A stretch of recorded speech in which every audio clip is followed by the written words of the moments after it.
मलखान के पुत्र जलशूर का विवाह। रानी मल्हना बनाफरों की पालन करने वाली माता थी, उसने इन्हें सदा प्रेम और अपनापन दिया। मलखान के निधन के पश्चात उसका पुत्र जलशूर युवा हुआ।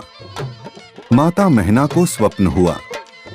गजमोतिन मलखान की सती पत्नी ने स्वप्न में कहा, मैं होती तो अपने जवान बेटे के विवाह की चिंता कर, तो अब यह आपका कर्तव्य है।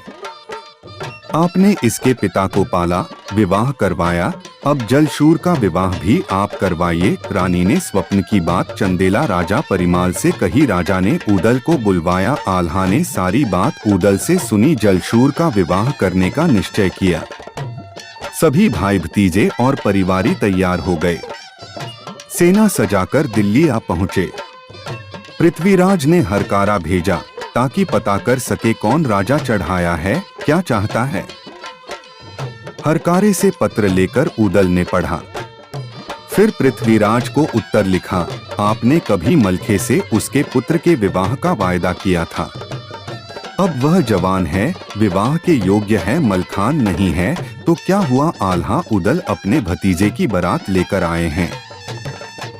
जल्दी से भौवर की तैयारी करो। हरकारे ने पृथ्वीराज से सारी बात कही।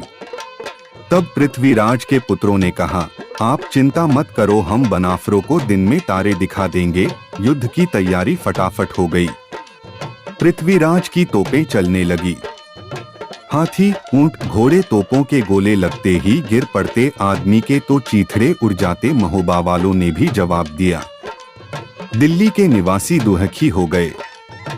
महोबे की फौज भी गोलों से परेशान हो गई। पृथ्वीराज ने संदेश भेजा, अब तोपों की लड़ाई बंद करो। पैदल की सेना को लड़ाकर फैसला कर लो। संदेश पाकर कदल ने भी तोपें बंद करवा दी। पैदल सिपाही आपस में भिड़ गए। तलवारें खटाखट बज उठीं। ईदल, आल्हा का पुत्र, ने कहा, ऊदल चाचा, आपने बहुत युद्ध कर लिए, आज पृथ्वीराज के पुत्रों से मुझे भिड़ने दो। उधर पृथ्वीराज का पुत्र सूरज रण में आ रहा था। इधर से इंदल आगे बढ़ा। आमने सामने का युद्ध हुआ। अपने प्राय की सुधि नहीं रही। सैनिकों के शीश कट कर गिरने लगे।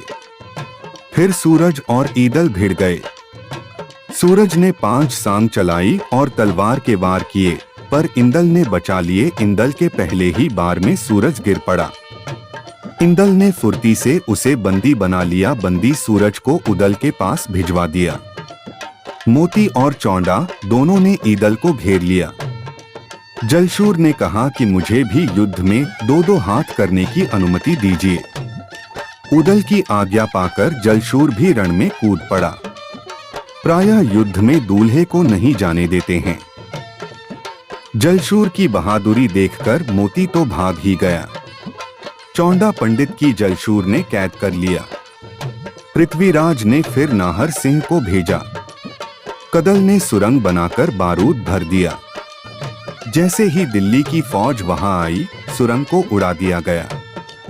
कुछ जल गए, कुछ मर गए, बहुत से भाग गए। महोबे की फौजें किले में घुस गई। पृथ्वीराज के बेटों को बांध लिया।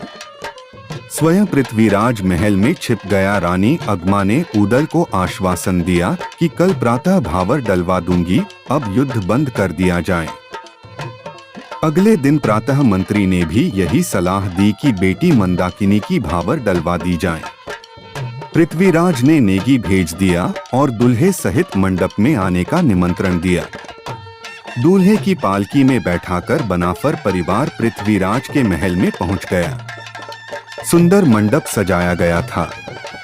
पंडित ने बेदी सजाई। मंदाकिनी को श्रृंगार करवाकर लाया गया।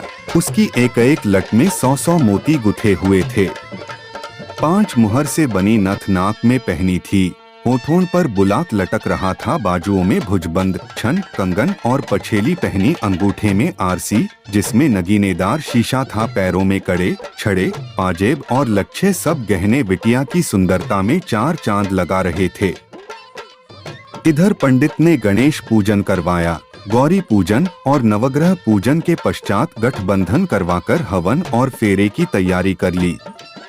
पहला फेरा शुरू हुआ तो सूरज ने तलवार का वार कर दिया, जिसे इंदल ने अपनी ढाल पर रोका। दूसरा फेरा शुरू हुआ तो नाहर सिंह ने तलवार खींच ली। तब उदल तलवार निकालकर खड़ा हो गया और ललकारा, अब अगर किसी ने वार किया तो अंजाम उसे ही नहीं, सबको भुगतना पड़ेगा। पृथ्वीराज ने फिर सबसे कहा कि कोई अब विवाह में बाधा न डाले। लड़के तो बैठ गए।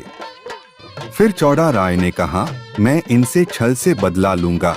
उसने महल में 700 शस्त्रधारी सैनिक छिपा रखे थे। पृथ्वीराज ने चुपके से कहा, यदि हो सके तो इस उदल को मार डालो। चींडा ने संकेत किया और हल्ला बोलते हुए 700 सैनिक मंडप में आ धमके। आल्हा ने आदेश दिया, अपनी तलवारें निकालकर रक्षा करो, जिसे देखो मारामार मचा दो, बिल्कुल मत डरो। फिर इंदल, देवा, उदल, जगनिक जितने भी वीर थे, सबकी तलवारें ऐसी चली कि 1 घंटे में 500 सिपाही मारे गए। खून की नदियां बहने लगीं। चौड़ा को इंदल ने बांध लिया। बोला, ब्राह्मण है, इसलिए तुझे मारकर पाप सिर पर नहीं लेता। फिर पृथ्वीराज ने हाथ जोड़कर कहा, अब शांत होकर काम पूरा होने दें।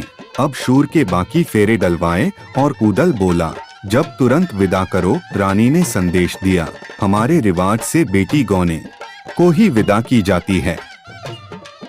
आप लोग जाओ, गौने की जब खबर करें तब आकर विदा करा ले जाना। उदल ने तब ललकार कर कहा, आपका रिवाज हम नहीं मानते, हम तो डोला विदा करवाए बिना जाएंगे ही नहीं। पृथ्वीराज समझ चुका था कि उदल ने कह दिया तो अब यह मानेगा नहीं। आठ अपने परिवार और रानी को समझाकर डोला विदा करवा दिया। बहुत सी कीमती वस्तुएं और दासियां भी साथ भेजी। विदा होकर डोले सहित सब महोबा पहुंचे। रानी मल्हना ने स्वागत की सब तैयार कर रखी थी। डोले से पोते और पौत बहू मंदाकिनी की आरता करके उतारकर महल में ले गई। सभी नेगियों, दासियों आदि को तरह तरह के उपहार देकर विदा कर दिया। फिर सिरसा भेजने से पहले कुछ दिन अपने महल में ही लाड लड़ाए।